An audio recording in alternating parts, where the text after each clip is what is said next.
जिसमें 6 दोष नहीं रह गए वो जीवन मुक्त महापुरुष है,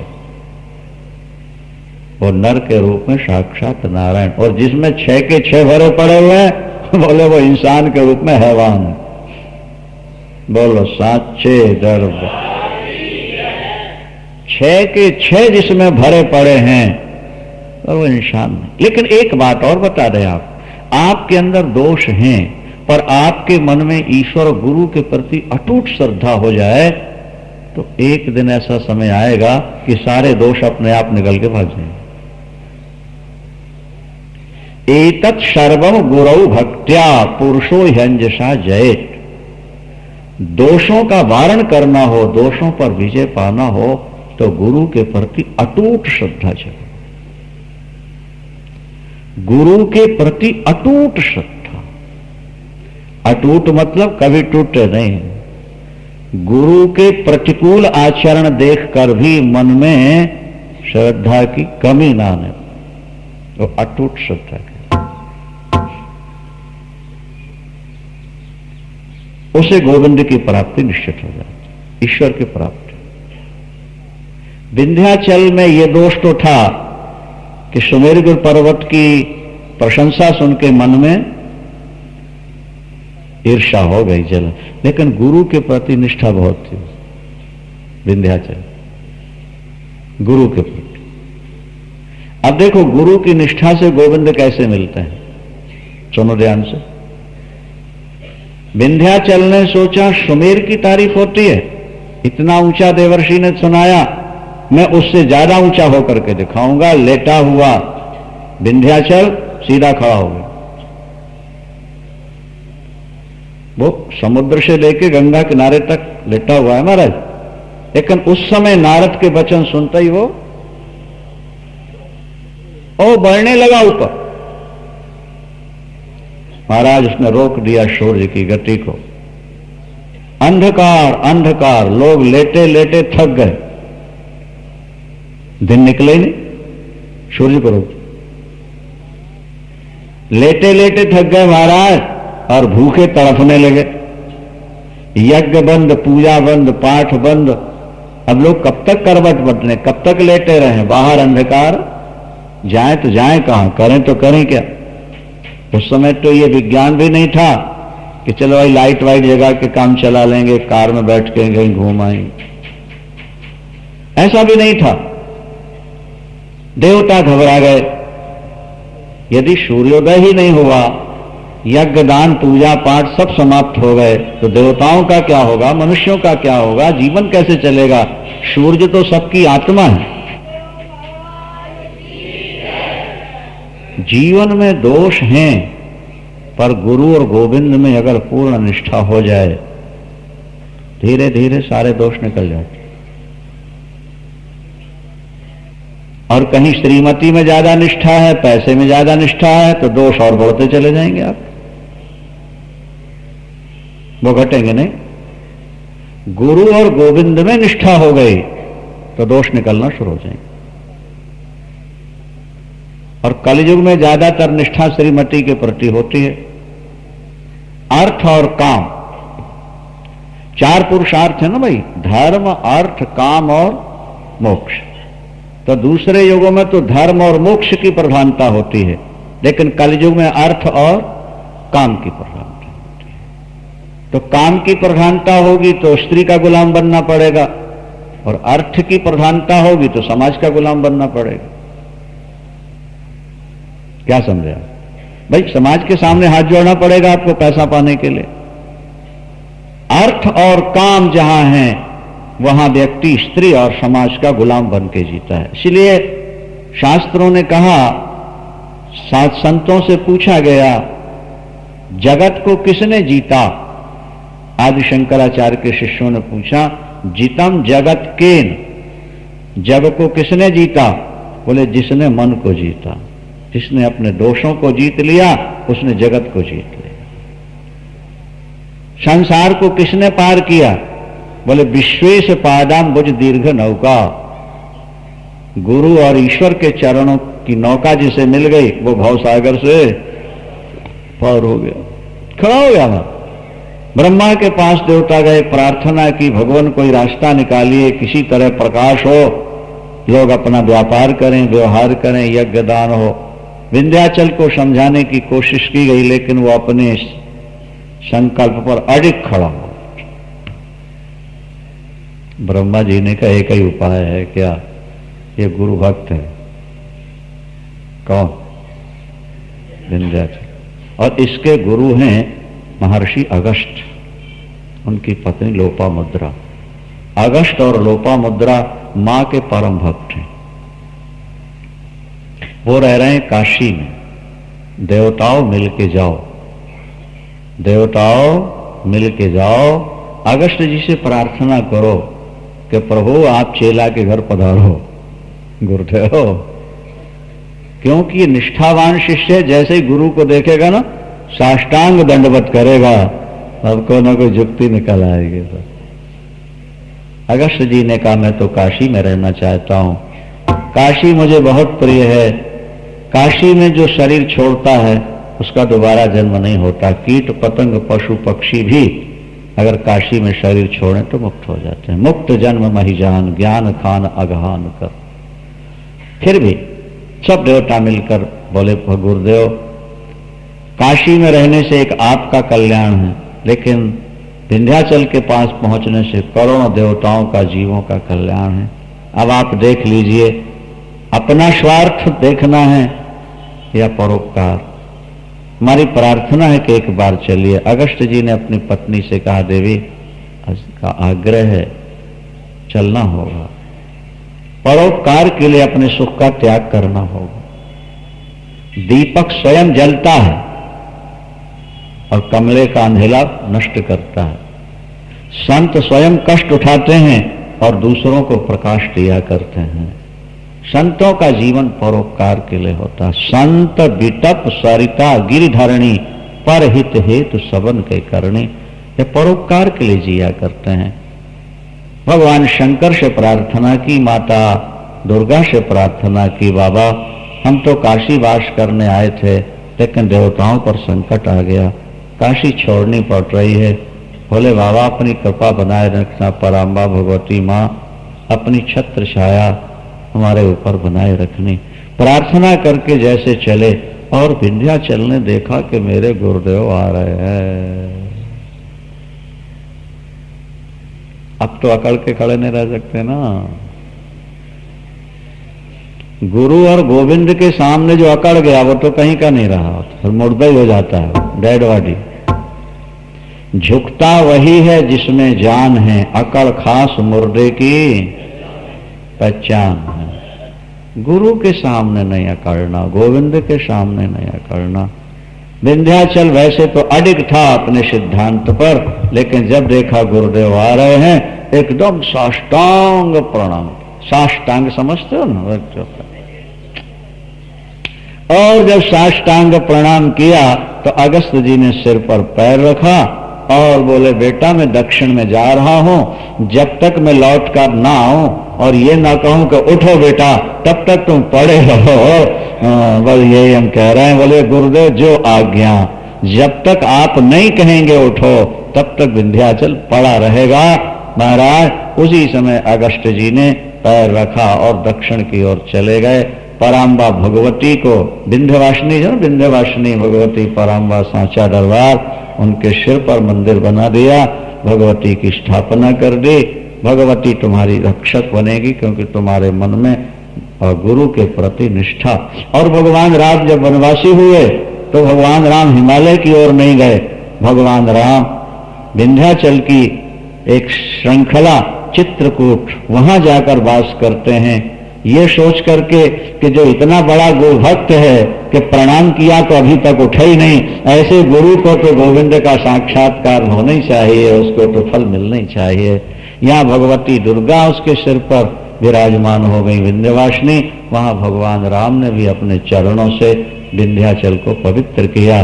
देवता पुष्प वर्षाए, बाजे बजाए और जय जयकार करें।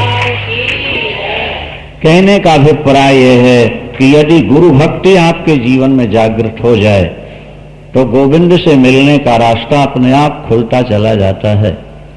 इसलिए शास्त्रों में लिखा कि गुरु को मनुष्य का रूप नहीं मानना, गुरु को मनुष्य के रूप में नहीं देखना।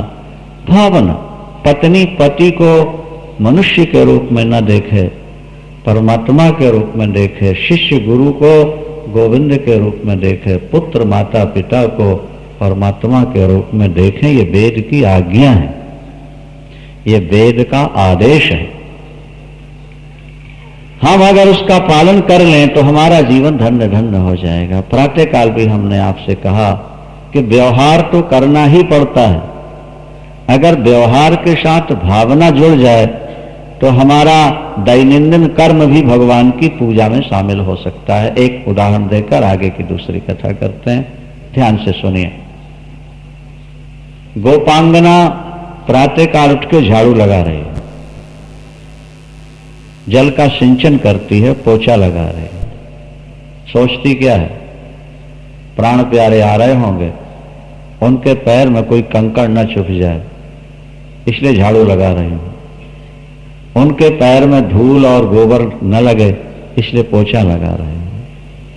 दही बिलोटी जाती है और मुड़ मुड़ के देखती जाती है कि शायद ठाकुर आ रहे होंगे, अब आ रहे होंगे, मैं जल्दी से निकाल के मटकी में रख दूं और वो आके खाने लगे, मेरा जीवन सफल हो जाए।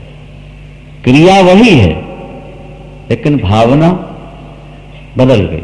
भावना बदलने से क्रिया पूजा का रूप ले लेती है। एक मेहमान रात को 10 बजे पहुंच गया। अब श्रीमती के सिर में हेडेक शुरू हो गई। देखो आए हैं, अब इनको बनाना खिलाना, चाय पानी सब करना पड़ेगा। सारा दिन काम कर करके तो चूर हो गई, अब सोने जा रहे थे तो श्रीमान जी टपक आए और कुड़कुड़ाती हुई बेचारी भोजन बना रही है, उनको खिला रही है। काम तो करना ही पड़ा कि नहीं करना पड़ा? बोलो, तुम्हारे कुड़कुड़ाने से क्या काम से तुम बच गई? नहीं बची। तो फिर ऐसा क्यों नहीं मान लेती हो कि जिन भगवान को हम रोज भोग लगाते हैं या रोज पूजा करते हैं, आज वो हमारे प्रेम की परीक्षा लेने के लिए इस रूप में इतने बजे आ गए हैं, तो हम भगवान के लिए भोग बना रहे हैं, प्रसाद बना रहे हैं, भगवान को खिलाना है। बोले अगर वो स्त्री ऐसा मान करके उस समय भोजन कराए तो सचमुच में उसको समाधि लगाने जैसा फल प्राप्त हो जाए। भोजन तो दोनों परिस्थिति में कराना है। कुड़कुड़ करते हुए तुमने भोजन बनाया, खींच करके भोजन बनाया तो भी बनाना पड़ा, और भगवत भाव जागृत करके बनाते तो भी बनाना पड़ता। तो जब बनाना ही पड़ना है तो खींच करके बनाने में फायदा है या भगवत भाव जगा के बनाने में फायदा है? आप निर्णय कर लो। रावण पहुंचा मारीच के पास कि तुम मृग बन जाओ। मारीच ने कहा कि वो ब्रह्म है, राम ईश्वर हैं, उन्होंने बिना फरका बाण मारा था और मैं यहां आके गिरा हूं। तिनसन बयर किए भल नहीं, अगर कुल की भलाई चाहे तो वापिस लौट जाओ।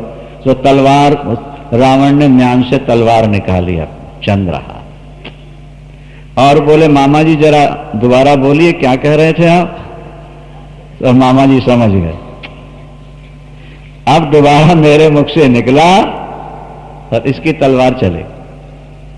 अब मृग बनने में ना करता हूं तो रावण की तलवार से मरना होगा, और मृग बन के जाता हूं तो राम के हाथ से मरना होगा। मौत दोनों तरफ है। अब हमको वर्ण करना है कि रावण के हाथ से हम मरे या राम के हाथ से मरे। उभय भांति देखा निज मरना, तब ताके श्री रघुनायक शरणा, के उतर देत मोहि बधव अभागे, उतर देत तो कस न मरो रघुपति सर लागे, कस न मरो रघुपति सर लागे।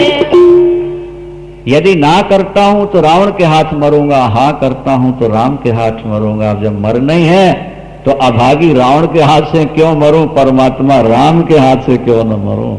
इसलिए अब मैं मृग बनूंगा। बस यही हमारे आपके जीवन की एक थ्योरी है। हमें आपको भी यही देखना है कि आखिर हमको मरना है, पाप करेंगे तो मरेंगे और भजन करेंगे तो मरेंगे। पाप करके मरेंगे, अपकीर्ति होगी, नरक होगा। भजन करके मरेंगे, यहां भी सुकीर्ति है और अंत में सदगति है। तो फिर क्या करके मरना है, ये निर्णय हमें आपको लेना चाहिए। मारीच ने निर्णय लिया और लाभ में रहा, राम के हाथों मर करके मुक्त हो गया। हम और आप भी यदि इस तरह परमात्मा का चिंतन करते हुए शरीर छोड़ें तो हमारी सदगति में संदेह नहीं है। बोलो सांचे दरबार की। भगवती शक्ति के 5 रूप हैं।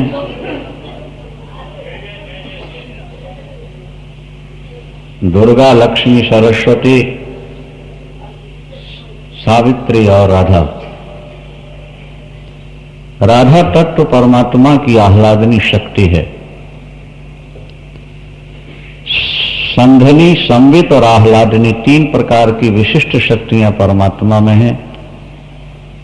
संधनी शक्ति जीव भाव को पैदा करती है, संवित शक्ति ज्ञान शक्ति कहलाती है और आह्लादनी शक्ति परमात्मा को आनंद देने वाली एक शक्ति उनके अंदर परमात्मा में विद्यमान है। आह्लादनी शक्ति, आह्लाद आनंद का नाम। सारे जगत को आनंद दें भगवान कृष्ण और उनको आनंद दे उनकी आह्लादनी शक्ति राधा रानी। राधा शक्ति तत्व है। जो कृष्ण भक्त हैं वो भगवती दुर्गा की आराधना राधा के रूप में कर सकते हैं। राधे राधे जपना भी शक्ति की ही आराधना है। भगवान कृष्ण राधा रानी से बहुत ज्यादा स्नेह करते हैं और उनकी बड़ी सेवा भी करते हैं। भगवान कृष्ण राधा रानी के पैरों में महावर लगाते हैं। भगवान कृष्ण राधा रानी के पैर दबाते हैं। राधा रानी स्नान करके बाल निचोड़ती हैं तो मोर बन के ठाकुर पी जाते हैं। राधा रानी का चरण चिन्ह कहीं दिख जाए। एक बार गाय चराते हुए प्रभु जा रहे थे, भगवती राधा रानी के चरण का चिन्ह जमीन पर नजर आया। दोपहर का टाइम हो रहा था, मुकुट तो थोड़ा टेढ़ा होता ही है, भगवान ने और थोड़ा सिर झुकाया, उस चरण चिन्ह के ऊपर छाया हो गई। अपने पीतांबर से पंखा करने लगे। ग्वाल वाल आए, कन्हैया क्या हो रहा भैया? बोले राधा रानी के चरण की सेवा हो रही है, इस चिन्ह में धूप लग रही थी इसलिए छाया दे रहा हूं, पंखा जल रहा हूं ताकि ताप समाप्त हो जाए। देवता पुष्प वर्षाए, बाजे बजाए और जय जयकार करते। राधा तत्व को समझना कठिन है। रुक्मणी तत्व को तो समझा जा सकता है, लेकिन राधा तत्व को जल्दी नहीं समझा जा सकता। राधा तत्व तो भगवत कृपा से प्राप्त होता है। राधा सुधा निधि में लिखा हुआ है कि भगवान कृष्ण कहीं जा रहे हैं, किसी ने कहा रा, खड़े हो गए और रा में आ निकला रा, तो मुड़ के देखने लगे और आगे निकला धा या धे, तो उसके पीछे पीछे चल पड़ते हैं भगवान कृष्ण। जरूरी काम से जाने वाले श्याम सुंदर राधे रा कहते ही खड़े होकर मुड़ के देखने लगते हैं और धे निकलते ही बोलने वाले के पीछे पीछे डोलते रहा करते हैं। ये राधा का नाम। कृष्ण तत्व को प्राप्त करना है तो राधा की उपासना करना। राधा माने विशुद्ध प्रेम, विशुद्ध प्रेम। राधा महाभाव रूपा है। राधा के ही अंश से भगवती गंगा का प्रादुर्भाव है। सरस्वती भी वहीं से है, लक्ष्मी भी उनके अंग से उत्पन्न होती हैं। देवी भागवत में राधा तत्व पर विस्तृत चर्चा है। राधा मंत्र है, राधा मंत्र की दीक्षा का विधान है, राधा मंत्र के जप की सारी विधियां देवी भागवत में विस्तार से लिखी और ये बताया गया कि जिसने राधा का जप कर लिया, भजन कर लिया, उसके लिए कृष्ण तत्व दुर्लभ नहीं रह जाएगा, उसके लिए भोग और मोक्ष दुर्लभ नहीं रह सकते कभी। राधा शब्द को पलट दिया जाए तो धारा बन जाता है। चिंतन की जो अखंड धारा है उसी का नाम राधा है। भक्ति की जो अखंड धारा है उसी का नाम राधा।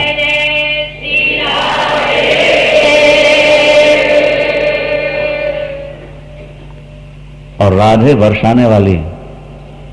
कहाँ की है? बोलो भाई।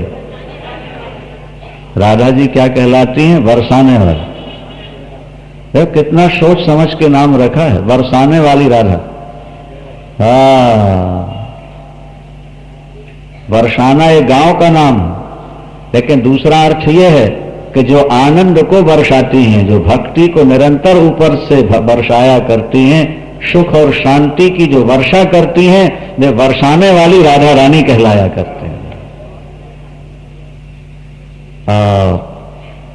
वृंदावन जो पहुंच जाए उसकी रक्षा का भार अपने ऊपर ले लेती हैं। भजन करने वाले की रक्षा का भार राधा रानी अपने ऊपर लेती हैं। राधा शक्ति है, नारी नहीं है, पत्नी नहीं है। ठाकुर अगर पूजा करते हैं तो यह नहीं कि वो कामी हैं, पत्नी की पूजा कर रहे हैं। अगर ऐसा होता तो रुक्मणी के चरणों की पूजा क्यों न करते, सत्यभामा जाम्बवती। वहां तो संतानों का भी वर्णन है, लेकिन यहां तो नहीं है। यहां वासना नहीं है, यहां तो केवल प्रेम है, विशुद्ध प्रेम, निर्मल प्रेम तत्व ही राधा तत्व है। राधा की आराधना से कुंडलनी का जागरण होता है, राधा की आराधना से अज्ञान की निवृत्ति होती है, राधा की आराधना से आह्लाद आनंद अंदर भर जाता है, जीवन का लक्ष्य प्राप्त हो जाता है। इसलिए जीवन में राधा की आराधना बराबर करते रहना चाहिए। भगवान कृष्ण भी राधा रानी का नाम जपते हैं शक्ति तत्व के रूप में। शक्ति है, शक्ति। साचा दरबार भगवती पराम्बा दुर्गा सिंह वाहिनी, यही वो तत्व है। ये 5 रूपों में विभक्त हुई हैं, 5 रूप इन्हीं के हैं। दुर्गा, एक दुर्गम नाम का दैत्य हुआ है, दुर्गम। उसने महाराज कई हजार वर्ष तक तपस्या की, बड़ा भयानक दैत्य था, दुर्गम उसका नाम। दुर्गा नाम क्यों पड़ा ना भगवती महामाया का, तो बताया दुर्गा दुर्गति नाशिनी। दुर्गा तुम्हारी दुर्गति का नाश करती है, तुम्हारे दुखों का नाश करती है। दुर्गम ने ब्रह्मा जी को प्रसन्न करके वर मांगा है। पहले तो कहा अमरता का वरदान, उन्होंने कहा नहीं ऐसा नहीं हो सकता, कुछ और मांगो। तो बोले ब्रह्मदेव फिर ये सारे वेद हमको दे दो, आपके पास जो चारों वेद हैं वो हमको दे दो, और ऐसा दो कि फिर केवल वेद हमारे ही पास रहें और किसी के पास ना। अब तप करे कोई व्यक्ति तो देना पड़ता है ना महाराज, देवता तो कर्जदार हो जाते हैं, और देवता देकर कर्जा उतारना चाहते हैं। इसलिए देवता की उपासना करके मांग लेने में फायदा नहीं है, उपासना करके पूर्ण उनके चरणों में समर्पित करने में फायदा होता है। क्योंकि मांग लोगे वो दे देंगे तो वो उनका कर्जा उतर गया, फिर वो तुम्हारी परवाह क्यों करेंगे। और तुमने भजन करके उनसे कुछ मांगा ही नहीं तो कर्जा उनके सिर पर पड़ा रहेगा, वो सदा तुम्हारे पीछे डोलते रहेंगे, कब इसको जरूरत पड़े और मैं दे दवा करके छुट्टी पा लूं, इसलिए हमेशा पीछे डोलेंगे। एकावता भजन करके साधना करके मांगो नहीं, कुछ नहीं मांगोगे तो बहुत फायदे में रहो, मांग लोगे तो घाटे में आ जाओ। एक बार कोई ब्राह्मण गुरु गोविंद सिंह जी महाराज के पास पहुंचा कथा सुनाने के लिए, मां की, गुरुओं की चर्चा मां की। गुरु गोविंद सिंह जी महाराज मां के परम भक्त थे। नैना देवी में उनकी धूनी अभी भी जल रही है। उन्होंने 99 कुंटल का हवन किया था वहां के पुजारियों ने हमें बताया, और उनके धुएं से ही वो कृपाण निकली थी, ऐसी भी वहां चर्चा है। और मंदिर के नीचे गुफा है, वहां भी उन्होंने तप किया, और वहां से आकर के आनंदपुर साहब में फिर उन्होंने सिख पंथ की स्थापना की थी। तो ब्राह्मण पहुंचा और लगा मां की सुंदर गाथा सुनाने और गुरुओं की चर्चा। गुरु गोविंद सिंह जी महाराज बड़े प्रसन्न हुए, बोले ब्राह्मण देवता कथा बहुत बढ़िया सुनाता है, क्यों ना इसको सारा राज्य दे दूं। मन में सोचा नहीं, भजन करेंगे जाकर, बहुत बढ़िया वक्ता है। और वक्ता महोदय क्या सोच रहे हैं कि वाहे गुरु बड़े खुश हो रहे हैं मेरी कथा सुन के, जरूर कहेंगे कुछ मांग लो, तो मैं एक काबुली बढ़िया घोड़ा मांगूंगा इनसे, काबुली घोड़ा बढ़िया। गुरु गोविंद सिंह जी महाराज उठे सिंहासन से और फिर बैठ गए। सभासद देख रहे थे, गुरुदेव उठे और उठ करके कथा समाप्त हुई। गुरु गोविंद सिंह जी महाराज ने कहा अपने शिष्यों से, पंडित जी महाराज को ले जाओ काबली घोड़ों के पास, उनमें जो पसंद हो एक इनको दे दो। वाहे गुरु वाहे गुरु वाहे गुरु। आप तो मन की जानते हैं, जो संकल्प लेके आया था आपने बिना मांगे दे दिया। सभासदों ने कहा वाहे गुरु, आप उठे सिंहासन से और फिर बैठ गए, ये बात हम लोगों के समझ में। बोले कि मैं इसलिए खड़ा हुआ था कि पूरा राज्य ब्राह्मण को दे दूंगा, लेकिन अंदर टटोला तो खाली घोड़ा मांग रहा है। मैंने सोचा चलो घोड़ा देके छुट्टी पर। अब तो ब्राह्मण रोने लगा हो जाए, अरे अरे अरे हम तो घाटे में रह गए भैया। अगर कुछ न मांगते तो सारा राज्य मिल जाता, और मांग की तो एक घोड़ा लगा। तुम भजन करके मांगोगे तो थोड़ा मिलेगा, और भजन करके कुछ नहीं मांगोगे तो भगवान अपना सब कुछ तुमको दे देगा। मांग नहीं, कर्तव्य। आप बेटी को पालते हो, पढ़ाते हो, शादी करते हो, इतना रुपया दहेज में देते हो, उनके नाते रिश्तेदारों के हाथ जोड़ते हो, चाहते क्या हो? बदले में क्या चाहते हो? कोई प्रॉफिट होना है तुम्हें? बस बेटी सुखी रहे। इतना रुपया लगा दिया, कभी दान नहीं किया इतना जितना बेटी की शादी में लगा रहे हो। बोले हमारा कर्तव्य है। बेटी पैदा की, पालना, पढ़ाना, अच्छे घर में विवाह करना, ये हमारा। तो मनुष्य का शरीर जिसने हमको दिया उसका भजन करना भी हमारा। मांगना नहीं है, अपने कर्तव्य को पूरा करना है कि उसने शरीर दिया, इसलिए हम उसका भजन करते। और जब तुम नहीं मांगोगे तो तुम्हें बहुत कुछ मिल जाए, फिर वो सब कुछ दे दे। मांगोगे तो थोड़ा मिलेगा, नहीं मांगोगे सब कुछ मिल जाए। अष्ट दुर्गम दैत्य कहता है वेद मुझे दे दो और सबको भूल जाए। ब्रह्मा ने कहा चलो छुट्टी। कष्ट तो होगा समाज को, लेकिन विष्णु इतना कठिन तप किया कई हजार वर्षों तक, कर्जा तो उतार नहीं था। वेद दे दिए महाराज दुर्गम दैत्य को। और वेद क्या दे दिए? लोगों को वेद भूल गए। जिन ब्राह्मणों को, ऋषियों को, पंडितों को वेद याद थे सब भूल गए। अब न गायत्री जप सके, न संध्या कर सके, न सूर्योपस्थान, न अघमर्षण, न हवन, न पाठ पूजा, सब बंद हो गए। क्योंकि ये सारा का सारा हिसाब किताब तो वेदों के आधार पर ही चलता है। अब वेद लेगा दुर्गम, भगवती का नाम दुर्गा है ना, दुर्गा दुर्गम। महाराज अब क्या था, सब त्राय त्राय त्राय मचे। देवता आपस में विचार विमर्श करते, ब्रह्मा जी से बोले आपने कैसा वर दे दिया, वेद दे दिए तो सब कुछ अंधकार हो गया, लोग पशुओं की तरह हो गए, खाते हैं, सोते हैं, नित्य कर्म सब विस्मृत होता जा रहा है। ब्रह्मा ने कहा भाई जो तप करेगा उसे कुछ तो देना पड़ेगा। वो न मांगे अलग बात है, मांगेगा तो तप करने वाले को कुछ ना कुछ ना पड़ेगा। वहां दुर्गम दैत्य ने देखा कि अब देवता कमजोर हो गए, मनुष्य भी कमजोर हो गए। महाराज उसने सब पर अधिकार कर लिया, सबको अपने अंडर ले।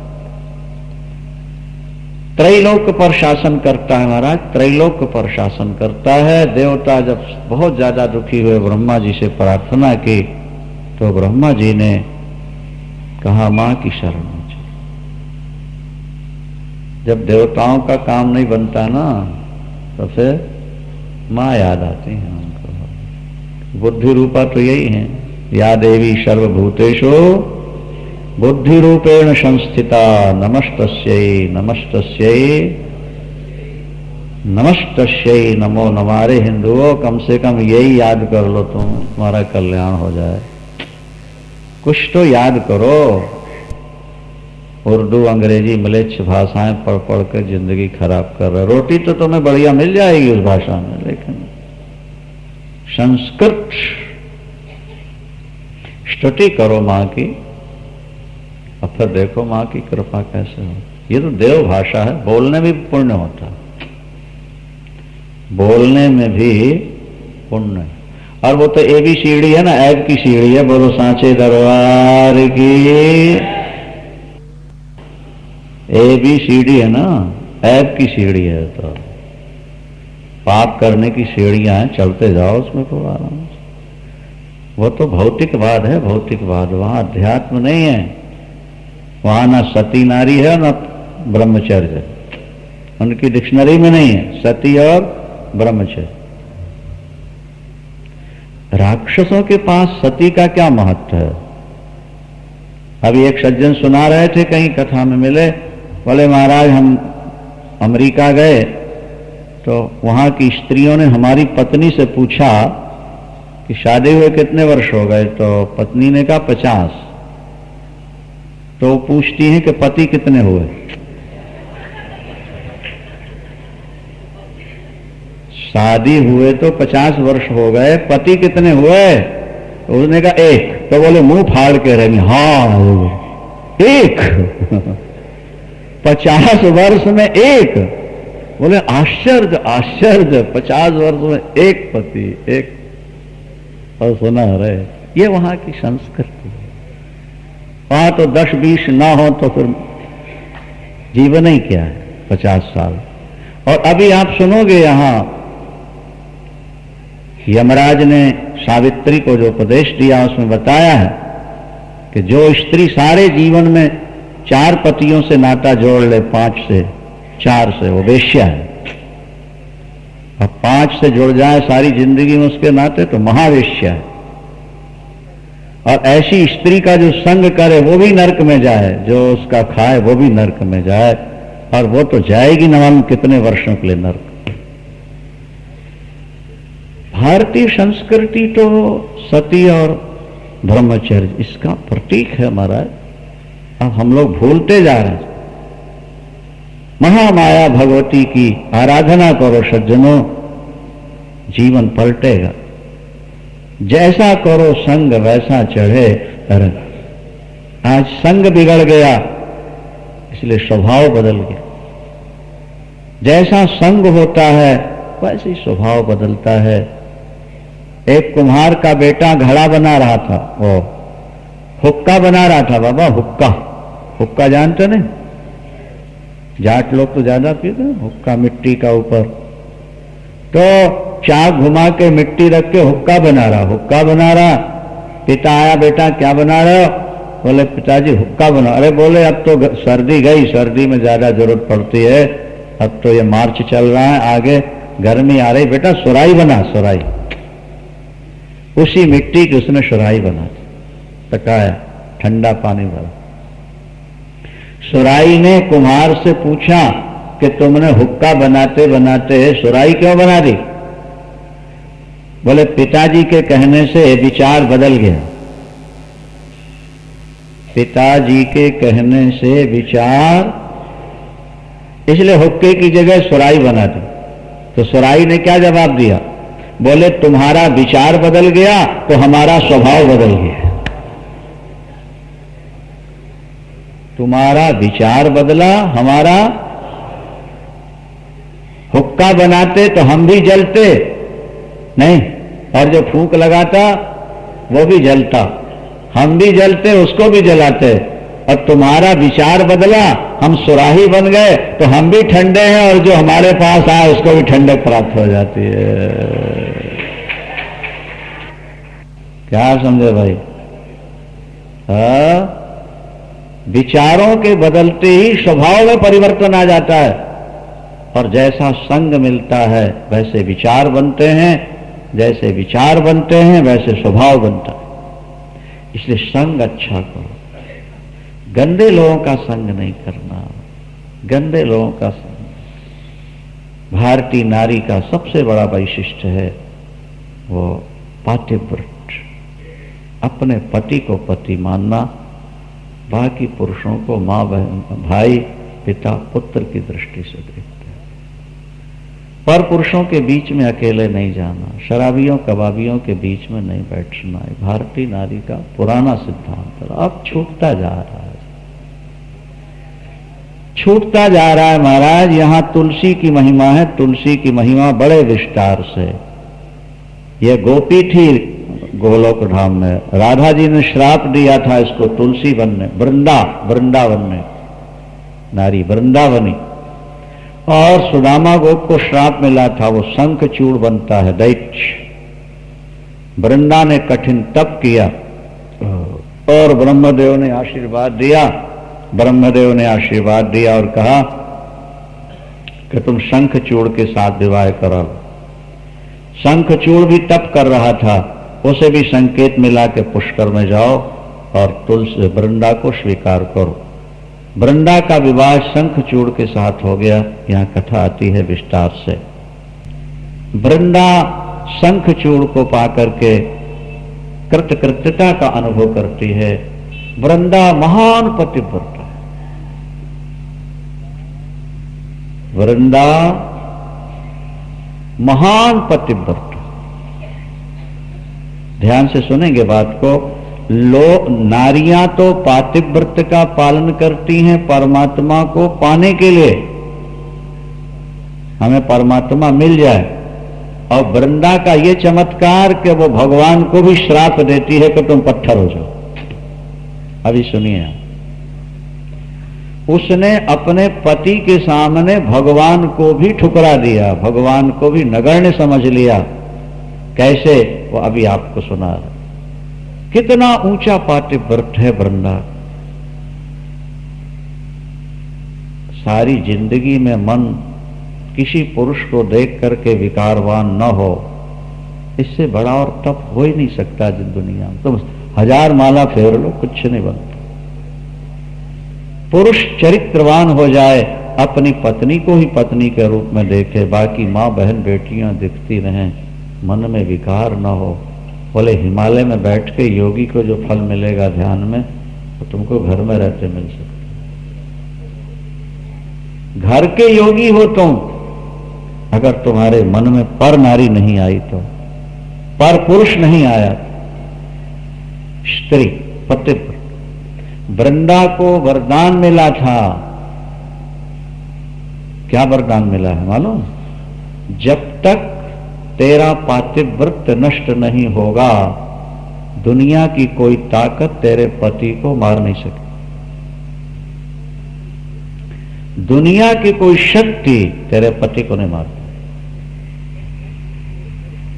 शंखचूड़ चरित्रहीन हो गया इस आधार पर कि मेरी पत्नी पतिव्रता है, उसका पातिव्रत नष्ट होगा नहीं, मुझे कोई मार सकेगा नहीं। देवताओं पर उसने बड़ा अत्याचार किया देवी भागवत के आधार पर।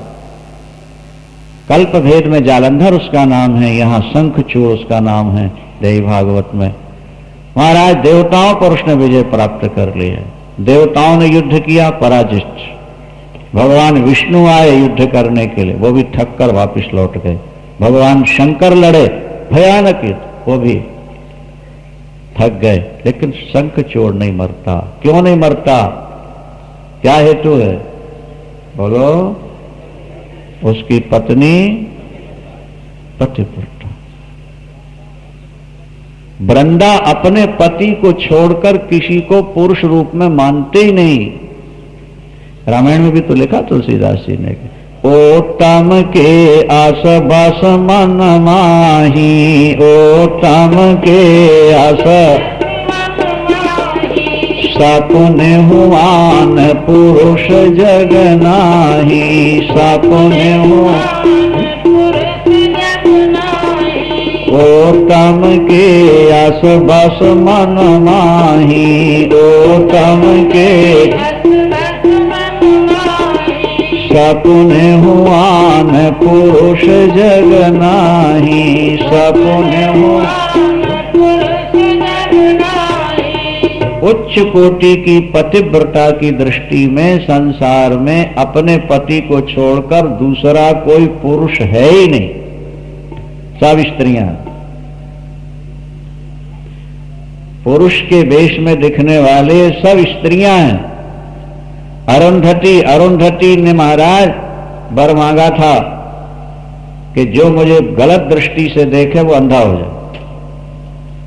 वशिष्ठ पत्नी अरुंधति, शिव पुराण की चर्चा है।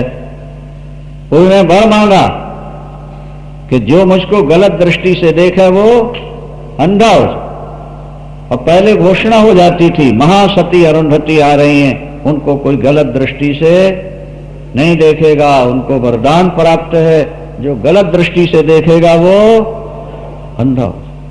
यह भारतीय नारियों का चरित्र था। भगवान विष्णु भी वापिस लौटे, शंकर वापिस लौटे, देव, इंद्र, महेंद्र, वरुण, कुबेर सब लड़े, लेकिन कोई शंखचूड़ से विजयी नहीं हुआ। और अपनी पत्नी के पातिव्रत्य के आधार पर उसने न मालूम कितनी स्त्रियों का शील हरण भी किया। वृंदा के मन में कभी ऐसा नहीं आया कि मेरा पति चरित्रहीन है, फिर मैं भी अपना चरित्र क्यों सुरक्षित रखूं, मैं भी चरित्रहीन क्यों ना हो जाए। उसने कहा वे जो करते हैं करें, लेकिन मैं अपने धर्म को नहीं छोड़ूंगी। मेरे वो भगवान हैं, मेरे वो पति प्राणनाथ। एक दिन शंखचूड़ ने, कल्पभेद से कथा है, पार्वती अम्बा की सुंदरता देखी महाराज, तो पार्वती अम्बा को पत्नी के रूप में पाने के लिए शंकर बन के चल पड़ा। शंकर बन गया, भिन्न भिन्न रूप धारण कर ले। और शंकर बन के जब चला, पार्वती अम्बा ने देखा, बड़ी प्रसन्न हुई कि भोले रात न आ रहे हैं, लेकिन इतना विचित्र सौंदर्य है मां में कि वो थोड़ी दूर तो आया, अब फिर वहीं जड़ हो गया, खड़ा ही रह गया, वाहन पर ही रुक गया, वाहन ही रुक गया उसका। तो मां सोचने लगी कि भोलेनाथ आए, रुक क्यों गए? आइए भोलेनाथ आइए, आए कैसे हो? तो पातिव्रत का ब्रेक है ना वहां, तो सौंदर्य जड़ हो गया भाई, खड़ा एक कदम नहीं बढ़। ओ पार्वती अम्बा समझ गई कि छल है मेरे साथ, कोई राक्षस भोलेनाथ का रूप बना क्या? ध्यान दिया, ये तो जलंधर शंखचूड़ है। भाग कर शंकर भगवान के पास गई और बोली, भोलेनाथ देखा आपने, ये ब्रह्मा जी वरदान दे देते हैं और ये दैत्य कैसा अत्याचार करते हैं, ये आपका रूप बना के मेरे पास आ रहा था पापी है, और आप इसे मारते भी नहीं। शांत शांत शांति रखो देवी, अब उसके मरने का समय आ रहा है, मारूंगा मैं। भगवान नारायण को बुलाया, बोले नारायण जी देखा आपने इसको शंखचूड़ को, ये क्या कर रहा है? आपने ऐसा वरदान दे दिया उसकी पत्नी का पातिव्रत नष्ट ना हो, मरेगा नहीं, और उसकी पत्नी इतनी पतिव्रता है किसी को आंख उठा के देखती नहीं। तब भगवान विष्णु ने कहा कि ठीक है भोलेनाथ, शंखचूड़ ने हमको रास्ता दिखा दिया, अगर वो शंकर बनकर के मेरी मां पर हमला कर सकता है तो मैं शंखचूड़ बनकर के वृंदा का पातिव्रत नष्ट कर दूंगा। यही मैं बहाना ढूंढ रहा था, क्योंकि जीव जो करता है वही तो हमको देना होता है, हम इसी इंतजार में थे। अब मैं शंखचूड़ बनूंगा और वृंदा का बोलो पातिव्रत नष्ट करूं। पहले जीव कदम उठाए फिर ईश्वर उठाता है। कल या परसों हमने सुनाया था कि रावण ने सीता का हरण किया तो कृष्ण बनकर के भगवान राम ने, कृष्ण ने रुक्मणी का हरण किया।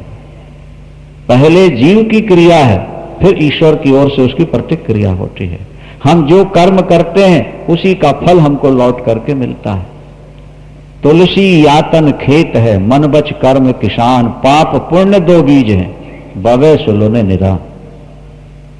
बस महाराज फिर क्या था, भगवान श्रीमन नारायण शंखचूड़ बन गए और शंखचूड़ बनकर के वृंदा के पास पहुंचे। वृंदा को बोध नहीं हुआ और पति मान के उसने आलिंगन कर लिया। और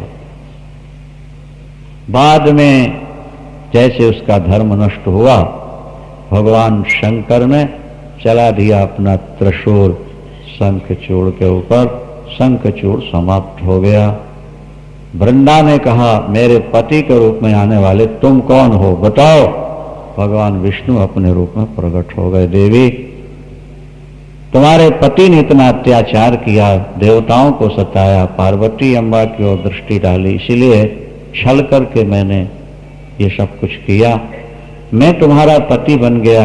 उन्होंने कहा अरे विष्णु, तू धर्म का संस्थापक होकर के और एक पतिव्रता का पातिव्रत नष्ट करता है, छल करके, कपट करके।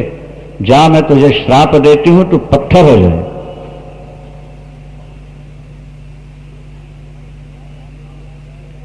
और जब श्राप दिया कि पत्थर हो जाएगा, तो भगवान नारायण ने कहा, देवी तुम्हारा श्राप मैं ले लूंगा, शालिग्राम बन जाऊंगा। तभी से शालिग्राम की पूजा है। बोले मैं शालिग्राम बनूंगा, लेकिन कान खोल के सुन लो, वृंदा तुम तुलसी बन करके घर घर में पूजोगी, और जब तक तुम्हारा पत्ता मेरे सिर पर नहीं चढ़ेगा, मेरे सिर में दर्द होता रहेगा हमेशा। लाख प्रकार की वस्तुएं मुझे चढ़ा दी जाएं, और अगर तुलसी का पत्ता नहीं चढ़ा तो पूजा व्यर्थ हो जाएगी। जिस नैवेद्य में तुलसी का पत्ता नहीं पड़ेगा, उसको मैं स्वीकार भी नहीं करूंगा।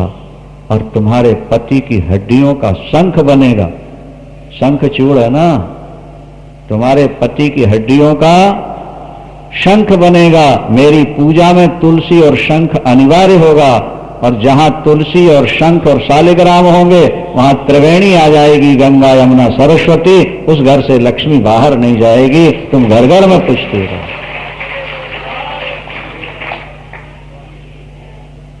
वही वृंदावन कहलाता है ना।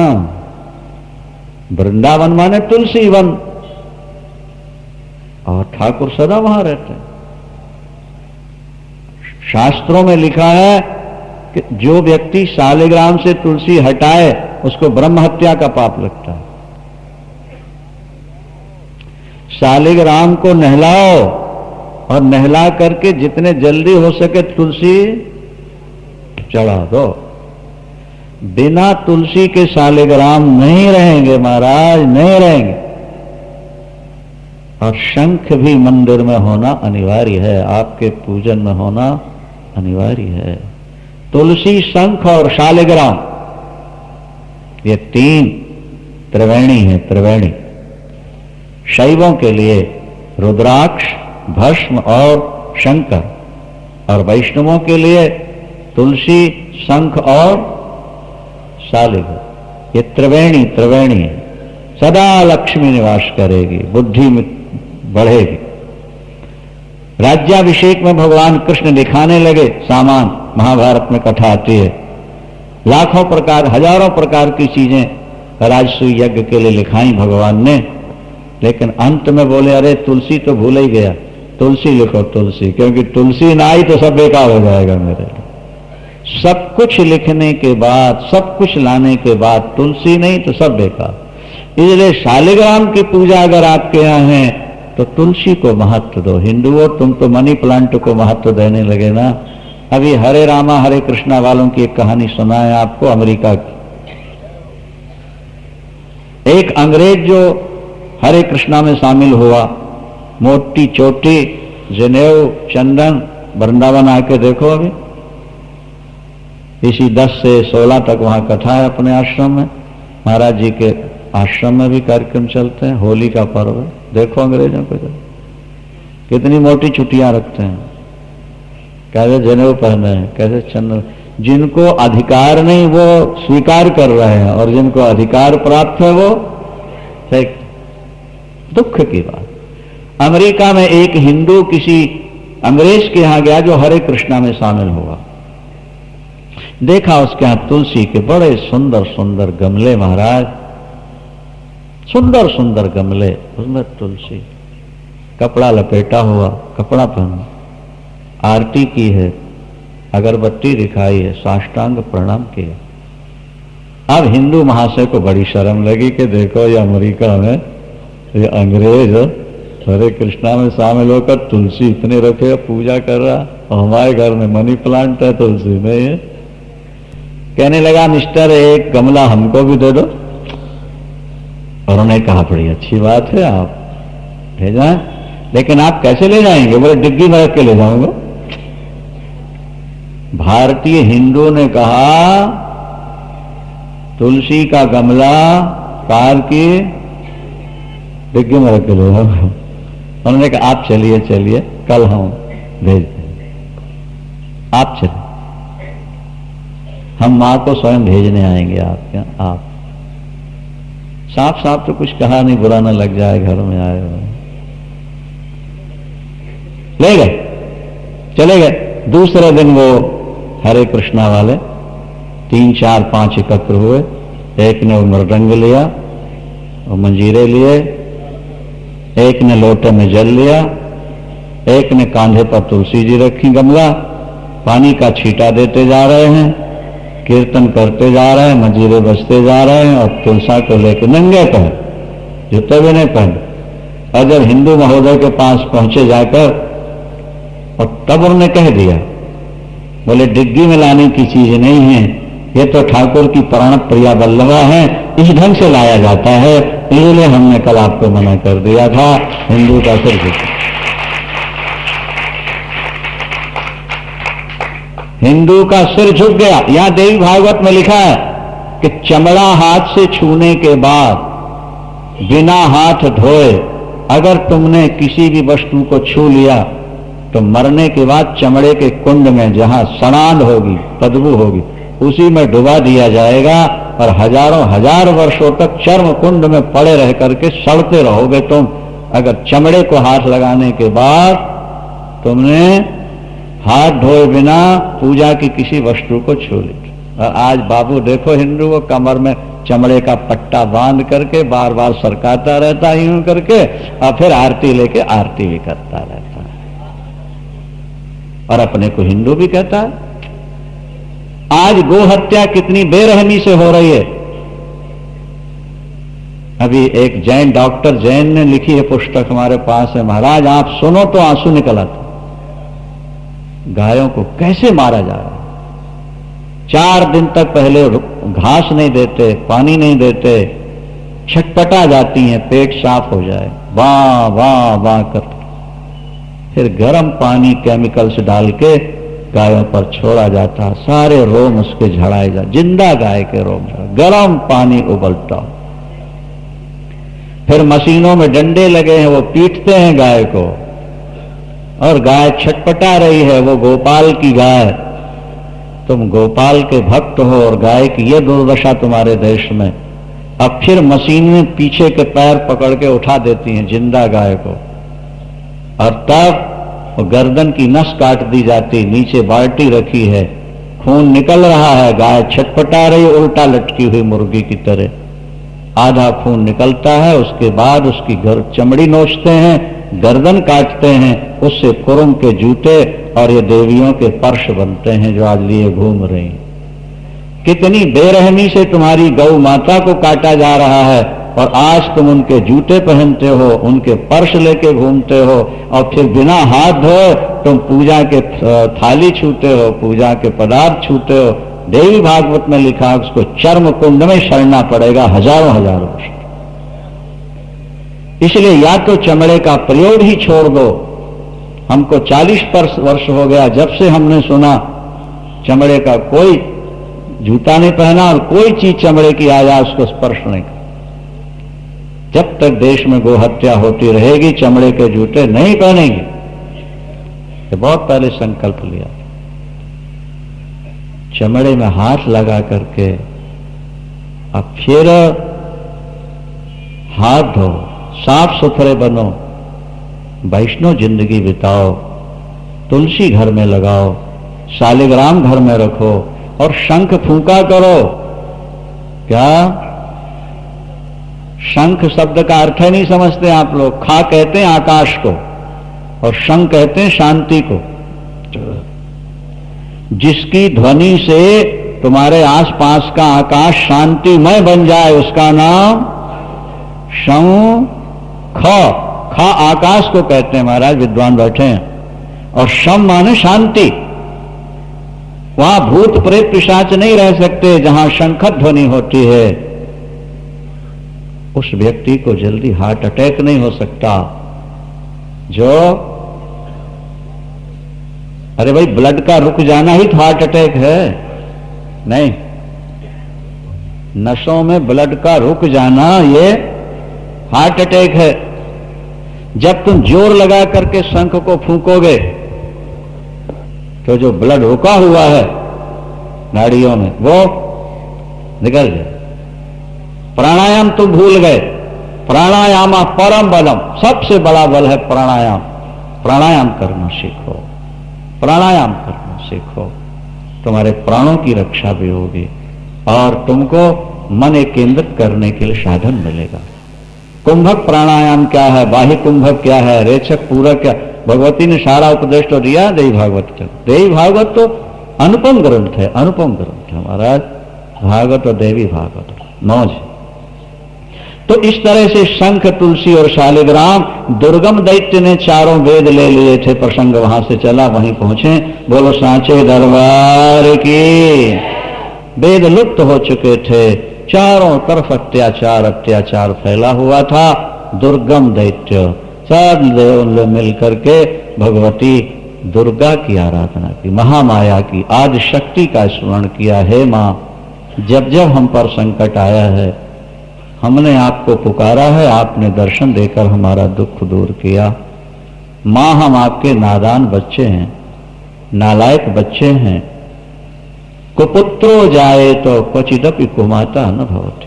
भगवान शंकराचार्य स्तुति करते हैं, पृथिव्यां पुत्रास्ते जननी बहवा संत सरला परं तेषां मध्ये विरल तरलोहं तव सुता।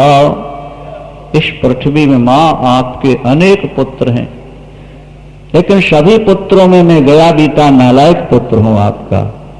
मैं अपराधी हूं, लेकिन आप अपराध क्षमा करने वाले हो।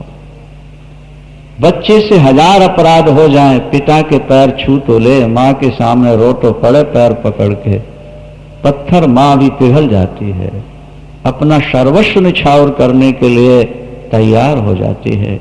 ये पृथ्वी भी तो दुर्गा है, जिस पर आप बैठे हो, खड़े होते हो। ये मां है, आधार शक्ति। जैसे मां जब खुश होती है बच्चे पर बहुत ज्यादा, 4-6 महीने का बेटा हो ना, 8 महीने, सीधी लेट जाएगी और छाती पर बेटे को खड़ी कर लेती। जैसे छोटे बच्चे को मां छाती पर खड़े कर लेती है, दुलार प्यार करती है, इसी तरह ये मां लेटी हुई है और हम आप सब बच्चे उनकी गोद में खेल रहे हैं, बैठे हैं और खड़े होते हैं। और लायक बच्चे को देखकर मां खुश होती है, बच्चे के दोष देखकर नाराज तो होती है, लेकिन अगर बच्चा फिर भी मां के चरणों में गिर जाए तो मां फिर भी पिघल जाती है। मां अपने बेटे को गोद में लेकर भोजन करने बैठी और बेटे ने मल त्याग दिया, पेशाब कर दी, लेकिन वो पुत्र वत्सला मां उल्टी नहीं करती, थप्पड़ नहीं मारती, फेंक नहीं देती। भोजन छोड़कर अपने बच्चे की सफाई करती है, कपड़े पहनाएगी साफ सुथरे, फिर भोजन करती है। पुत्र कुपुत्र हो सकता है, माता कभी कुमाता नहीं हो सकती। उसी समय महाराज भगवती मां उनके सामने प्रकट हो गई। देवता पुष्प वर्षाए, बाजे बजाए और देवताओं किस लिए स्मरण किया? मां, हम तो स्वार्थी हैं, स्वार्थी हैं। जब हम पर संकट आता है मां, तब आपको पुकारते हैं। आप हमारे स्वार्थ को न देखकर हमारे भावों पर रीझ जाती हो। मां, दुर्गम दैत्य से हम इस समय परेशान हैं। इसने वेद ले लिए हैं ब्रह्मा से, यज्ञ दान पूजा पाठ सब समाप्त हो चुका है।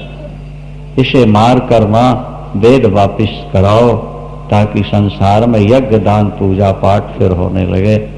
मां ने कहा, अच्छा मैं इसको मारती हूं। रथ पर सवार हुई, दुर्गम दैत्य भी विशाल वाहिनी सेना लेकर युद्ध में आया। भयानक भीषण युद्ध हुआ है, आश्चर्य में डाल देने वाला युद्ध हुआ। और अंततो गत्वा मां ने खेल खेल में उस दुर्गम दैत्य का वध किया और वेद ब्रह्मा को लौटाए। देवता पुष्प वर्षाए, बाजे बजाए और जय जयकार करते हैं। दुर्गम दैत्य को मारा, इसलिए नाम पड़ा दुर्गा। दुर्गा दुर्गति नाशिनी। शेष चर्चा प्रातः काल आप आके सुने, और 2 बैठक शेष हैं, इसलिए आप समय निकाल कर आए और लाभ उठाएं।